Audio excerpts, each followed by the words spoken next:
সবাই আমাদেরকে এত সাপোর্ট দিচ্ছেন। আমরা আসলে ওই সাহস থেকেই ওই সিনেমাটা করা, কারণ যখন আমরা নাটকটা করেছিলাম তখন আমরা যেভাবে চিটং এর মানুষের সাপোর্ট পেয়েছি, এখনো আমরা প্রত্যেকটা ইউনিভার্সিটিতে যাচ্ছি এবং চিটং শহরে মানে প্লেন থেকে নামার পরের থেকে গাড়ি থেকে শুরু করে সব জায়গায় সবাই বলছে খালি পেট পুড়েতে। এখন একটা কমন ডায়লগ হয়ে গেছে, সবাই আমাদেরকে মেসেজ করে, ও আপনার পেট পুড়েন,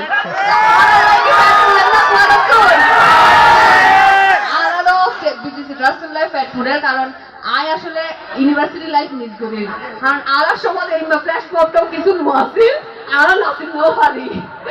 আর এখন ট্রাই করছু গানি বা গাইবার লাই দাদা আছে, নিশিতা আছে, বেগুনে গান গাইবো, হয়তো গান গাইতে না পারি, গান নাচ চাইবার লাই কিন্তু অলগ দম করিব বেগুন তুই